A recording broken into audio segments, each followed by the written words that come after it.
Friends, welcome in my class. आज हम लोग स्टार्ट कर रहे हैं class 10th chapter first chemical reaction and equation, जहां पर मैं सबसे पहले आप लोगों से बात करना चाहूंगी डेफिनेशन के बारे में कि व्हाट इज केमिकल रिएक्शंस। तो अगर हम लोग बात करें केमिकल रिएक्शंस की, तो जब कभी दो या दो से ज्यादा कंपोनेंट मिलकर आपस में एक नया कंपोनेंट फॉर्मेशन करते हैं तो उन्हें हम लोग केमिकल रिएक्शन बोलते हैं। तो हम लोग लिख सकते हैं for example A plus B gives out C।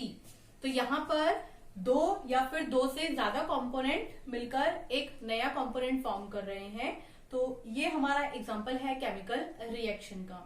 अब हम लोग इसमें फाइंड आउट करेंगे कि यहाँ पर गिव्स आउट से पहले और गिव्स आउट से बाद जो वर्ड्स लिखे हुए हैं उनका मतलब क्या है।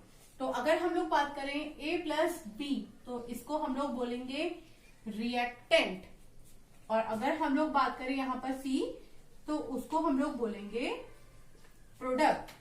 तो हम लोग कह सकते हैं कि वो कंपोनेंट जो रिएक्शन में पार्टिसिपेट कर रहे थे, ये रिएक्शन को प्रोसीड कर रहे थे, उन्हें हम लोगों ने बोल दिया है रिएक्टेंट, और जो रिजल्ट की फॉर्म में हमारे पास आया है उसको हमने बोल दिया है प्रोडक्ट। तो ये हो गया हमारे पास रिएक्टेंट एंड प्रोडक्ट। अब हम लोग बात करते हैं कि केमिकल रिएक्शंस को हम लोग किस तरीके से फॉर्म करते हैं।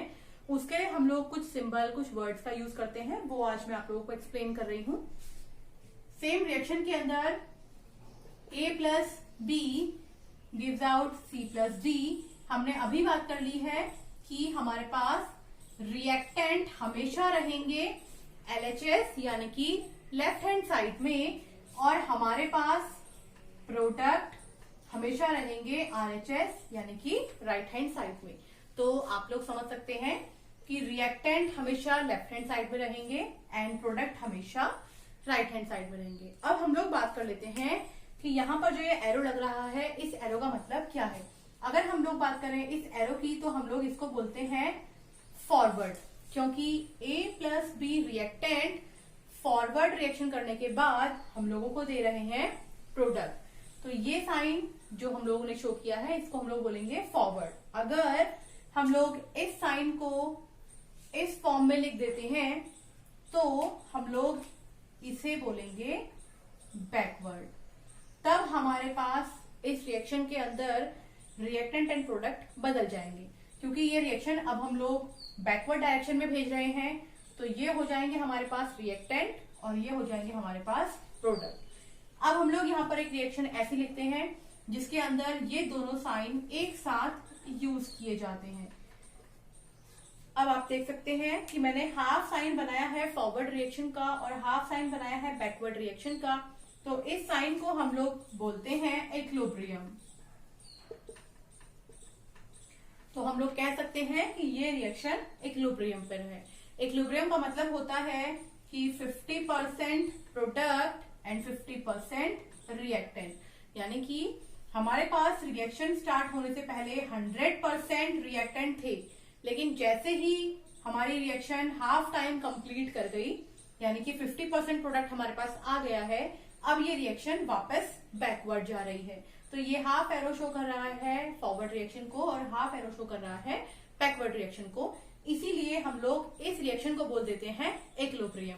अब हमारे पास यहाँ कुछ साइन होते हैं जिन साइन की हेल्प से हम लोग बता सकते हैं कि इस रिएक्शन के अंदर प्रेसिपिटेट कहाँ बन रहे हैं या फिर गैस का इवोल्यूशन कहाँ हो रहा है। अगर हम लोग बात करें इस एरो की, तो ये एरो शो करता है रिलीज ऑफ गैस को। तो अगर हमारी रिएक्शन के अंदर कभी हम लोगों को ये एरो दिखाई दे, तो हमें समझ जाना चाहिए कि जिस कंपोनेंट के आगे ये साइन बन रखा है वो गैस फॉर्म में होगा और वो रिलीज हो रहा है। अगर हमारे पास कभी कोई एरो डाउनवर्ड डायरेक्शन में बना हुआ दिखाई दे, तो हम लोगों को इसको प्रेसिपिटेट समझना चाहिए। तो इसका मतलब जब भी कभी किसी रिएक्शन के अंदर एरो डाउनवर्ड डायरेक्शन में आप लोगों को लगा हुआ दिखाई दे, तो आपको समझ जाना है कि वो कंपोनेंट हमारे इस रिएक्शन के अंदर एज अ प्रेसिपिटेट काम कर रहा है। अब हम लोग बात कर लेते हैं कुछ कैरेक्टरिस्टिक्स ऑफ केमिकल इक्वेशन की। तो अगर हम लोग बात करें कैरेक्टरिस्टिक्स ऑफ केमिकल इक्वेशन की, तो नंबर 1 है हमारे पास फॉर्मेशन ऑफ प्रेसिपिटेट, जैसे कि मैंने आप लोगों को अभी सिंबल बना के बताया था। अब हम लोग इसका एक एग्जांपल ले लेते हैं। अगर हम लोग लाइमस्टोन की रिएक्शन कराते हैं वाटर के साथ, तो आप लोग देखेंगे कि मिल्की कलर का सॉल्यूशन हम लोग को प्रोवाइड होता है और कुछ टाइम उस सॉल्यूशन को रख देने के बाद हम लोगों को प्रेसिपिटेट की फॉर्म में स्लेक लाइम मिलता है। अब हम लोग बात कर लेते हैं चेंज इन कलर की। चेंज इन कलर को हम लोग अपने डेली लाइफ में भी देख सकते हैं। फॉर एग्जाम्पल, किसी व्हाइट कलर के क्लोथ के ऊपर हल्दी का एक स्टेन लग गया है और हम लोगों ने, सबको पता है कि हल्दी का स्टेन येलो कलर का होता है, हम लोगों ने उसको एक सोप से रब कर दिया है, कपड़े धोने वाले सोप से रब कर दिया है, तो आप देखेंगे कि वो येलो कलर का स्टेन इंस्टेंटली रेड कलर में कन्वर्ट हो गया। तो ये भी एग्जाम्पल है हमारा चेंज इन कलर का। अब हम बात करते हैं एवोल्यूशन ऑफ गैस की। तो जैसा कि अभी हम लोगों ने साइन से डिनोट किया था कि अगर अपवर्ड डायरेक्शन में कोई साइन जा रहा है तो वो कंपोनेंट हमारा एज अ गैस बिहेव करेगा। तो यहाँ पर हम लोग बता सकते हैं, जब भी कभी हाइड्रोकार्बन ऑक्सीजन की प्रेजेंस में कंबंशन प्रोसीजर को कंप्लीट करते हैं तो वो कार्बन डाइऑक्साइड को एज अ गैस रिलीज करते हैं। अब हम लोग बात कर लेते हैं चेंज इन स्टेट की। तो अगर आप देखेंगे कि वाटर जनरली रूम टेम्परेचर पर लिक्विड स्टेट में होता है, लेकिन वही अगर हम लोग उस वाटर को आइस क्यूब बनाने के लिए अपने फ्रीजर में रख देते हैं तो बाहर निकालने के बाद देखेंगे आप कि वाटर जो पहले लिक्विड स्टेट में था आइस क्यूब बनने के बाद सॉलिड स्टेट में आ गया है, और वहीं अगर उस आइस क्यूब को थोड़ी देर हमने बाहर रख दिया तो वापस से वो लिक्विड स्टेट में चले जाएगा। तो यानी कि ये हमारा एग्जाम्पल है चेंज इन स्टेट का। अब हम बात करते हैं चेंज इन टेम्परेचर की। तो जैसे हम लोगों ने प्रेसिपिटेट के बारे में बात की थी, सेम रिएक्शन से हम लोग चेंज इन टेम्परेचर की भी बात कर सकते हैं। जब भी हम लोग कभी क्विक लाइम को वाटर में डिसॉल्व करवाते हैं, तो जब मैंने कहा था कि मिल्की कलर का प्रोडक्ट हम लोगों को मिलता है, तो वो रिएक्शन जब कंप्लीट हो रही होती है तो उसमें large amount of temperature release होता है हीट के साथ। इसीलिए हम लोग टेम्परेचर बेस्ड दो रिएक्शन के बारे में भी बात कर लेते हैं।